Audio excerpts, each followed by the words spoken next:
അധികാരം കിട്ടിക്കഴിഞ്ഞാൽ എങ്ങനെയാണ് കോൺഗ്രസ് ആ അധികാരത്തെ ട്രീറ്റ് ചെയ്യുന്നത്? ഭരിക്കാൻ കഴിവില്ലാത്ത ഒരു മുന്നണിയാണോ UDF എന്ന് തോന്നിപ്പിക്കുന്ന, കോൺഗ്രസ് എന്ന് തോന്നിപ്പിക്കുന്ന കാര്യങ്ങളാണ് അധികാരം ഉറപ്പായ സ്ഥലങ്ങളിൽ. അതും ഏറ്റവും പ്രധാനപ്പെട്ടത് ഈ കൊച്ചി കോർപ്പറേഷനാണ്. കൊച്ചി കോർപ്പറേഷനിൽ കിട്ടിയതുപോലെയുള്ള ഒരു വലിയ മാൻഡേറ്റ് കിട്ടിക്കഴിഞ്ഞാലും അതെങ്ങനെയാണ് വേറെ പ്രത്യേകിച്ച് പ്രശ്നങ്ങളില്ലാതെ, നേരത്തെ നോക്കൂ, ഇടതുപക്ഷത്തിന് വരുമ്പോൾ അവിടെ അനിൽകുമാറിനെ ആണ് അവിടെ അവർ മേയറായിട്ട് കൊണ്ടുവരുന്നത്. അത് അനിൽകുമാറിന്റെ ജാതിയും മതവും നോക്കിയിട്ടൊന്നുമല്ല, അനിൽകുമാറിന്റെ മറ്റേതെങ്കിലും തരത്തിലുള്ള പോക്കറ്റുകളിൽ സ്വാധീനമുള്ള ആളാണോ എന്ന് നോക്കിയിട്ടല്ല. അതുപോലെ തന്നെ മറ്റു പാർട്ടികളായാലും അവരെല്ലാവരും ആരാണോ എന്നുള്ള ഒരു തീരുമാനത്തിലേക്ക് കൃത്യമായി എല്ലാവരും ചേർന്നെത്തുന്നു. ഇവിടെ പക്ഷേ 2.5 വർഷം, 1 വർഷം വേണമെന്ന് വെച്ച് കഴിഞ്ഞാൽ 5 പേരുണ്ടെങ്കിൽ 5 വർഷം. ഇനിയിപ്പോൾ മുഖ്യമന്ത്രി സ്ഥാനത്തേക്കും അങ്ങനെയാണെന്നുണ്ടെങ്കിൽ ഇപ്പോൾ തന്നെ 4 പേരുകൾ കേൾക്കുന്നുണ്ട്.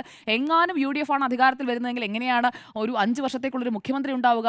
അതിലും ഒരു അൺസർട്ടനിറ്റി വരില്ലേ എന്ന് ജനം ചിന്തിച്ചു പോകും. കാരണം മുഖ്യമന്ത്രി പിണറായി വിജയനെ മുന്നിൽ നിർത്തിയാണ് തെരഞ്ഞെടുപ്പിലേക്ക് പോകുന്നത് എന്നുള്ളത് MV ഗോവിന്ദൻ മാസ്റ്റർ അടക്കം നേരത്തെ തന്നെ പറഞ്ഞു കഴിഞ്ഞിരിക്കുന്നു. അപ്പോൾ പിണറായി വിജയനെ മുന്നിൽ നിർത്തിക്കൊണ്ട് മുന്നോട്ട് പോകുന്നു, മറുഭാഗത്ത് രാജീവ് ചന്ദ്രശേഖരനെ മുന്നിൽ നിർത്തിക്കൊണ്ട് മുന്നോട്ട് പോകുന്നു.